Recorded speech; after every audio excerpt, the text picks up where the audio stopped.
So it ends in defeat. What is the overall feeling amongst the camp? We're very sad.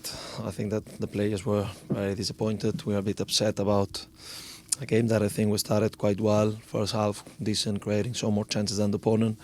We knew that at this moment of the week, the team that could score the first goal could make a big step forward in the game.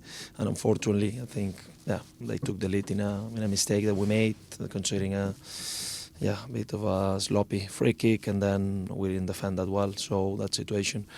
That's a reality. We're in a relegation battle for many weeks. We are aware of how difficult it will be, but the feeling is about frustration because we started the week at very high level.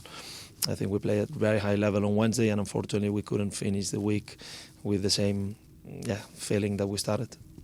You mentioned about Wednesday night. Do you think the emotion and the effort put into that game came across this afternoon in terms of potentially some tired legs in that second half?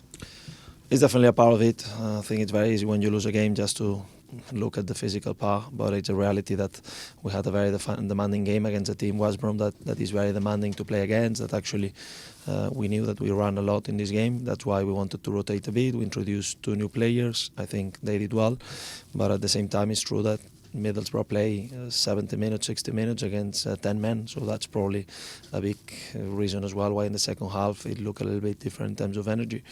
Reality anyway is that we had chances enough in the first half to take the lead. We didn't, and then in the second half was more difficult to defend. To attack their back 5 because they were very disciplined, and we couldn't manage to penetrate them and to create the chances. Do you think part of the frustration today is the way that the goals were conceded, particularly the first one being a set piece and then giving the ball away for the second? Yeah, it's a combination. I'm not sure if in the second one as well. My feeling is that Chris Willock was suffering a free kick for a while, and at the end he wants to continue because that's what we asked the players to do. That led the ref to take decisions, but at the same time, it's game changer situation. So at this moment of the season, it's extremely important that all of us we just look and push for the edges, and in that sense we got a situation, for instance, in the second half with Smithy. That control was good, then it could be a goal. Unfortunately then we don't have this in the stats as a clear chance, but it's almost a 1v1 against the keeper, beating the keeper. So I think that now in the moment where we are, small edges will make a big difference, and we need to make sure that we train, that we're humble enough, that we keep on pushing together to understand that we need to gain, we need to deserve and earn those smaller margins with us. Does it feel like a missed opportunity this afternoon to try and open up a gap between the sides below?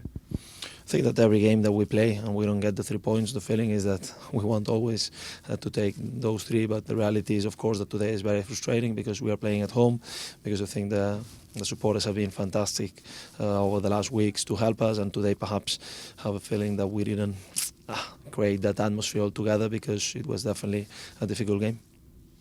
And how do you keep your side lifted going into Sunderland away next weekend? Because the run has been so good, and this was a game today that could have gone either way, but how do you make sure your side are still motivated for that one? No, we need to be disappointed and we need to be sad today because that's the reality. We didn't get the result that we wanted. We didn't play at the level we wanted, and then today it's fair to be angry. Then tomorrow we're going to wake up. Early to try to analyze what we can do better, to start to prepare the next game, and trust me that one defeat will not change my mindset. I'm very convinced that we're going to achieve the target. I'm very convinced that I have 100% trust on those players. They show me enough to understand that they have what is needed to achieve the target, but at the same time I think that all of us were aware that it's not going to be easy. So no doubt that we're going to try to respond as we have done before, stand up again and push against a team that as well. Sunderland is a good team, but we need the points more than anyone else. So we're going to try to give our best to come back with 3 points. And is it a good time to have a whole week to prepare for Sunderland away? Yeah, definitely, especially because there's been a very demanding week emotionally, physically, at all levels, and we need to make sure that now we recover, that we try to prepare the week very well in terms of what are the things that we want to improve, what are the things that will be very important in this game, and at the same time to make sure that one defeat, but we need to keep on believing on what we are doing.